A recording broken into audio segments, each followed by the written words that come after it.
A few moments later. Assalamualaikum warahmatullahi wabarakatuh. Perkenalkan, nama saya Sally Mestari. Baik, di sini saya akan menjelaskan mengenai telemedicine, telehealth, dan sistem informasi klinis. Latar belakang, telemedicine dan telehealth adalah konsep pelayanan kesehatan yang menggunakan teknologi komunikasi dan informasi yang memberikan layanan kesehatan jarak jauh. Telemedicine mengacu pada penggunaan teknologi untuk memberikan layanan medis jarak jauh, sedangkan telehealth mencakup lebih dari itu, yaitu penggunaan teknologi untuk memberikan layanan kesehatan jarak jauh yang mencakup aspek medis dan non-medis, seperti konseling, edukasi kesehatan, pengelolaan penyakit, dan sebagainya. Kemudian pengertian telemedicine dan telehealth adalah telemedicine adalah penggunaan teknologi komunikasi dan informasi untuk memberikan layanan medis jarak jauh.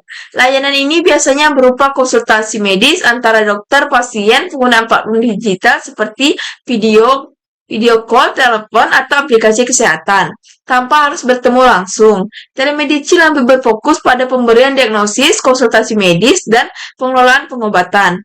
Contoh dari telemedicine, konsultasi video dengan dokter, pemantauan pasien dengan alat medis jarak jauh seperti EKG atau monitor tekanan darah, kemudian pengobatan jarak jauh untuk penyakit yang tidak memerlukan pemeriksaan fisik secara langsung. Kemudian itu ada teknologi aplikasi telemedicine dan telehealth, yaitu konsultasi dan tindakan medis jarak jauh. Konsultasi medis dapat dilakukan melalui telepon atau video conferring sehingga pasien tidak perlu mengunjungi dokter langsung.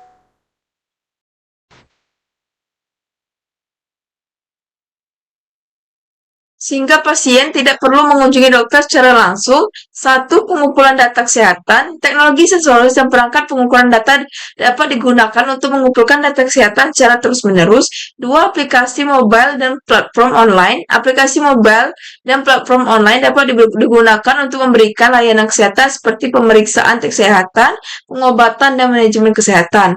Ketiga, yaitu telemonitoring.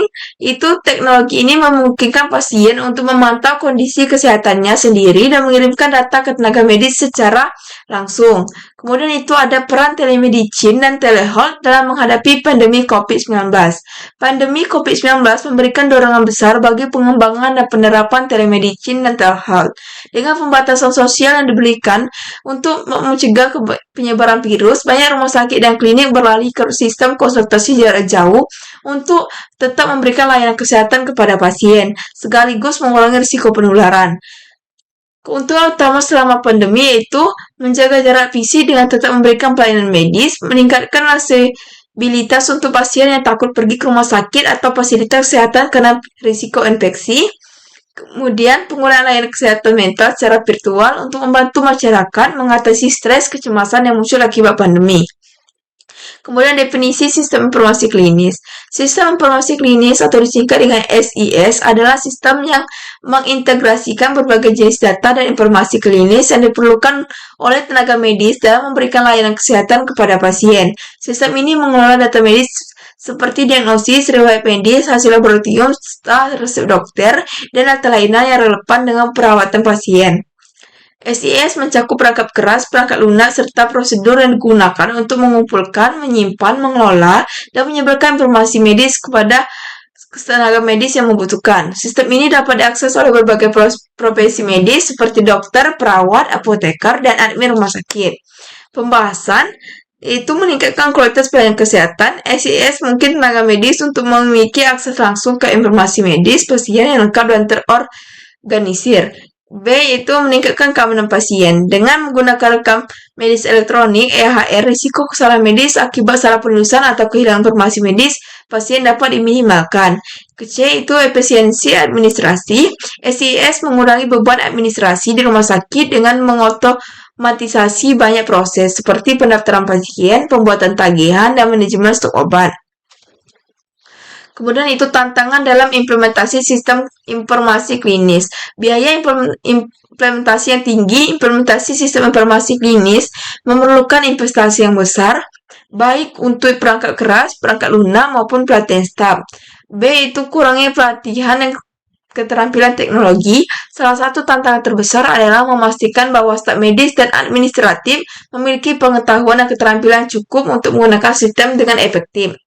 Kemudian ada masalah keamanan privasi data. Keamanan SIS menangani data pribadi dan medis yang sensitif. Risiko kebocoran data atau serangan siber menjadi masalah yang sangat serius. Kemudian ada kesimpulan, telemedicine dan telehealth adalah dua komponen utama yang memainkan peran penting dalam sistem kesehatan modern. Dengan memanfaatkan teknologi digital, kedua konsep ini memungkinkan pengiriman layanan kesehatan yang lebih luas, efisien, dan dapat diakses oleh lebih banyak orang, terlepas dari lokasi geografis mereka, meskipun ada tantangan seperti masalah privasi dan keterbatasan teknologi. Potensi keduanya untuk mengubah lanskap layanan kesehatan sangat besar.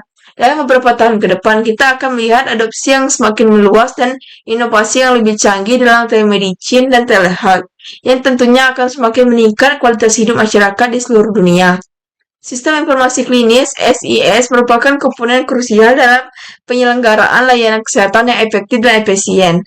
Dengan memanfaatkan teknologi informasi, SIS tidak hanya meningkatkan kualitas perawatan pasien, tetapi juga mempercepat pengambilan keputusan medis, mengurangi kesalahan, meningkatkan koordinasi antar tim medis. Meskipun implementasinya menghadapi berbagai tantangan seperti biaya dan masalah keamanan data, manfaat jangka panjang yang diberikan oleh SIS sangat signifikan. Contoh kasusnya, pandemi COVID-19 telah menyebabkan peningkatan signifikan dalam masalah kesehatan mental di seluruh dunia. Banyak yang merasa cemas, terisolasi, dan stres karena pembatasan sosial, ketakutan terhadap virus, dan perubahan gaya hidup yang drastis.